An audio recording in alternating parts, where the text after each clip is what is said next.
Praise the lord. प्रभु यीशु के नाम से आप सभी का दिन बहुत आशीषित हो। आज हम एक और विषय की तरफ अपने ध्यान को लेकर जाएंगे। आज हम देखेंगे कि क्या इविल स्पिरिट्स भी प्रोफेसाई कर सकती हैं, क्या वो भी science wonders and miracles perform कर सकती हैं, क्या वो भी आपके पास्ट और आपके प्रेजेंट को बता सकती हैं। इसका जवाब आज हम बाइबल से ही ढूंढने की कोशिश करेंगे। इसके लिए आप मेरे साथ निकाल सकते हैं प्रेरितों के काम, उसका 16वां अध्याय और उसकी 16 से लेकर 18 आयत तक। देखते हैं यहाँ पर क्या लिखा है। हालांकि ये घटना हम सबको पता है, बहुत परिचित है। यहाँ पर इस प्रकार से लिखा है, जब हम प्रार्थना करने की जगह जा रहे थे तो हमें एक दासी मिली जिसमें भावी कहलाने वाली आत्मा थी, और वो भावी कहने से अपने स्वामियों के लिए बहुत कुछ धन कमा लाती थी।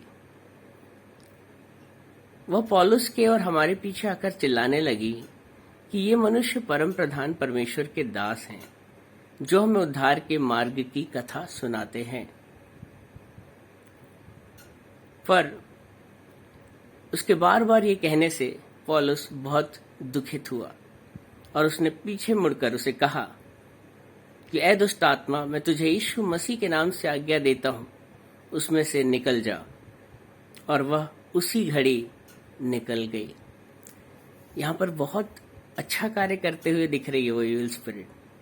वो इविल स्पिरिट क्या कर रही है आप देखें तो वो परमेश्वर के राज्य के बारे में अच्छी बातें कह रही है, वो प्रोफेसाई कर रही है, वो फॉर्च्यून टेलिंग कर रही है। वो भावी कहलाने का मतलब है कि किसी के भविष्य के बारे में, किसी के भाग्य के बारे में बताना कि उसके साथ क्या होने वाला है और क्या होगा, जैसे आजकल जो ज्योतिषी और जो एस्ट्रोलॉजर्स करते हैं। लेकिन अगर हम देखें तो हमें ऐसा लगता है कि जो भविष्यवाणी का वरदान है, जो word of knowledge, word of wisdom है, ये पवित्र आत्मा ही है जो लोगों को देते हैं। आपको ये जानकर ताज्जुब हुआ होगा कि शैतान भी कई बार ऐसी झूठी सामर्थ जो है वो लोगों के अंदर भेजता है, जिसके द्वारा लोग भरमाए जाते हैं। आज आपने देखा होगा कि बहुत सारे जो ये साधु बाबा होते हैं, महात्मा होते हैं, अघोरीज होते हैं, दूसरे रिलीजन में भी आप देखेंगे कि कुछ लोग जो है प्रोफेसाई कर देते हैं, बिल्कुल सटीक आपको पास्ट के बारे में बताएंगे कि आपके साथ क्या हुआ था और क्या हो रहा है और क्या होने वाला है, शायद वो ये भी बता दें। क्योंकि इविल स्पिरिट भी कहीं ना कहीं आपके साथ हुई चीजों को वो जान सकते हैं। और हम यहाँ देखते हैं, एक बार मेरे फादर के साथ ही ऐसा हुआ। जब वो एक बार कहीं गए तो वहां पर उनको एक अघोरी, एक साधु मिला, और उसने मेरे पापा को देखकर कहा कि तुम अपनी बेटी की शादी के लिए बहुत चिंतित हो। तो पापा सचमुच में उन दिनों में बहुत ज़्यादा इस बात को लेकर चिंतित थे, और वो एकदम से प्रभावित हो गए। और उस अघोरी ने कहा कि जाओ मेरे लिए एक बोतल शराब है ना, और ये चिकन कुछ उसने बोला, ये लेकर आओ मेरे लिए, तब मैं तुम्हें आगे की बात बताऊंगा। तो वो लेकर आए, क्योंकि वो प्रभु में नहीं है और वो इन सब चीज़ों में पहले से ही थे। तो वो लेकर आए और उसके बाद उन्होंने बताया कि तेरी बेटी के लिए एक ऐसा लड़का है, ये है, वो है, कुछ कुछ बातें बताने लग गए। तो अब देखिए कितना स्ट्रांग फेथ डेवलप हो गया उनका। जब हम प्रभु यीशु मसीह के दासों के बारे में, प्रोफेट्स के बारे में बात करते हैं, मैं अपने डैड से जब बात करने लगा तो उन्होंने कहा ये तो इसमें क्या हुआ, ये तो हमारे यहाँ भी लोग करते हैं, हमारे यहाँ भी साधु महात्मा या गोरीज ये भी प्रोफेसाई करते हैं, ये भी बता देते हैं होने वाली बातों को या जो हो चुकी हैं। तो ये जो झूठी सामर्थ है आज लोगों के अंदर कार्य कर रही है, जिसके द्वारा बहुत से लोगों को विश्वास हो जाता है कि ये लोग बड़े सामर्थी हैं और ये लोग बड़े अभिषेक से भरे हुए लोग हैं। लेकिन आपके अंदर गिफ्ट ऑफ डिजर्निंग होना चाहिए, परख की आत्मा, ये होना बहुत जरूरी है। ये पौलुस के अंदर थी, ये गिफ्ट ऑफ डिजर्निंग पौलुस के अंदर थी। इसीलिए उसने ये बात जान ली कि ये जो परमेश्वर के राज्य की बात कर रही है, ये जो उद्धार की कथा में सुनाते हैं, ये परमेश्वर की बड़ी अच्छी अच्छी बातें कर रही है, लेकिन ये जो बातें कर रही है ये पवित्र आत्मा के द्वारा नहीं कर रही है, ये एक दुष्ट आत्मा है। और एकदम से वो भागता है और उसे रिब्यूक करता है, उसे कास्ट आउट करता है और वो एकदम से दुष्ट आत्मा निकल जाती है। आज भी ऐसे बहुत से लोग हैं जो आपको परमेश्वर के राज्य की, उद्धार की कथा हो सकता है सुना रहे हो, साइंस, वंडर्स और मिरेकल्स में चल रहे हो, लेकिन जरूरी नहीं है कि वो पवित्र आत्मा के नियंत्रण में हो या पवित्र आत्मा की अगुवाई से वैसा कर रहे हो। हम देख सकते हैं कि जब पुराने नियम में जब मूसा और हारून फिरौन के दरबार में जाते हैं तो वो भी मिरेकल्स दिखाते हैं।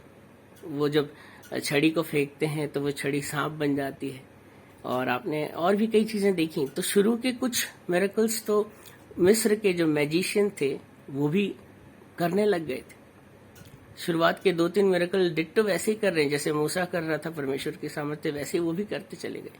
लेकिन जब परमेश्वर ने महा आश्चर्य कर्म करना शुरू किए तब उनके हाथ पांव ढीले हो गए, तब उनकी सामर्थ्य भी जवाब दी गई। और इसके लिए एक और वचन पढ़ेंगे, वहां आपको साफ पता चलेगा कि ये जो फॉल्स स्पिरिट होती हैं, ये झूठी सामर्थ्य, ये कहाँ मेंशन है बाइबल में। तो आप मेरे साथ निकाल सकते हैं मत्ती की किताब, उसका 24वां अध्याय और उसकी 24वीं आयत। यहाँ लिखा है, क्योंकि झूठे मसीह और झूठे भविष्यद्वक्ता, है ना, झूठे मसीह और झूठे भविष्यद्वक्ता उठ खड़े होंगे और बड़े चिन्ह और अद्भुत काम दिखाएंगे। क्या लिखा है? बड़े चिन्ह और अद्भुत कार्य दिखाएंगे कि यदि हो सके तो चुने हुओं को भी भरमा दें। है ना, क्या लिखा है? झूठी सामर्थ्य, फेक एनॉइंटिंग। तो आपको बहुत ज्यादा अलर्ट रहने की जरूरत है। प्रभु यीशु मसीह कहते हैं कि मेरे पास बहुत से लोग आएंगे जो कहेंगे कि प्रभु हमने तेरे नाम से दुष्ट आत्माओं को निकाला, हमने तेरे नाम से भविष्यवाणियां करी, हमने तेरे नाम से मुर्दों को जिलाया, ये किया वो किया। तब प्रभु बोलेंगे, हे कुकर्म करने वालों, तुम कौन हो? मैं तुम्हें पहचानता भी नहीं। तो आज जब पूरी दुनिया, मसीह जगत ऐसे साइंस, वंडर्स और मिरेकल्स करने वाले लोगों के पीछे पागल हो चुके हैं, वो वचन से ज्यादा, बाइबल कहती है कि परमेश्वर ने अपने नाम से बढ़कर वचन को महत्व दिया। तो आज वचन की भूख नहीं है लोगों को, आज साइंस, वंडर्स और मिरेकल्स की भूख है। उन्हें बस फायदा चाहिए, कोई उनका भविष्य बता दे, कोई उन्हें उनकी बीमारी से निजात दिला दे, कोई उन्हें उनके कर्जे से मुक्त करा दे, उनका भाग्य खोल दे। बस यही उद्धार और स्वर्ग के बारे में लोग बिल्कुल भी चिंतित नहीं। कुछ दिनों पहले मैं एक जगह गया, वहां पर प्रभु के जो अभिषिक्त दास हैं वो बाहर गए हुए थे, और मतलब उन दिनों में कोई और है जो उनकी जगह प्रीच कर रहा था। तो लोगों को ये बात पता चल गई कि अभी जो प्रभु के अभिषिक्त दास हैं वो तो इस संडे आने वाले नहीं है, और अभी 2 संडे तक वो नहीं आएंगे, 15 दिन के लिए बाहर है। तो आप देखेंगे कि चर्च में आने वाले लोगों की तादाद बड़ी कम हो गई, आधे से भी कम रह गए वो। जबकि उनके अनुपस्थिति में जो प्रभु के दास वहां वचन देने के लिए खड़े थे वो बड़े ही अभिषिक्त प्रभु के दास हैं। वचन की गहरी और भेद भरी बातें वो लोगों को बताते हैं, बहुत अच्छा ज्ञान वो बाइबल का रखते हैं और लोगों को सिखाते भी। लेकिन उनसे किसी को मतलब नहीं, वचन से किसी को कुछ लेना देना नहीं। वो तो वहां आते थे कि साइंस, वंडर्स और मिरेकल्स। जब भीड़ की भीड़ प्रभु यीशु मसीह के पीछे चलती थी तो प्रभु कहते थे कि मैं जानता हूं तुम मेरे पीछे क्यों चल रहे हो, तुम्हें वचन नहीं चाहिए, तुम्हें उद्धार की बातों से कुछ लेना देना, लेकिन जो रोटी मैंने तुम्हें खिलाई, जो तुम्हारे को मैंने जो 2 रोटी और 5 मछलियों से जो पेट भरे, जो तुम्हें मैंने मनमाना खिलाया, तुम इन मटेरियलिस्टिक चीजों के लिए मेरे पास आते हो। तुम अपनी टेम्पररी जो शरीर है उसकी चंगाई के लिए आ रहे हो। अरे शरीर तो नाशमान है, आज है कल नहीं होगा। टेम्पररी होती है ये सारी हीलिंग्स जो है, टेम्पररी। इटर्नल हीलिंग के बारे में, इटर्नल साल्वेशन, इटर्नल लाइफ के बारे में बहुत कम लोग हैं जो कंसर्न है। तो वचन आज हमें यही सिखाना चाहता है कि science, wonders and miracles evil spirit भी कर सकते हैं, प्रोफेसाई इविल स्पिरिट भी कर सकती हैं। तो बहुत ज्यादा कैरिड अवे ना हो, बाइबल पढ़ें, पवित्र आत्मा से अगुवाई मांगे। आपको जब कभी भी कोई प्रोफेसी आती है, आप जरूर एक बार पवित्र आत्मा से भी कंफर्मेशन लें, आंख बंद करके उन्हें सच न मान लें।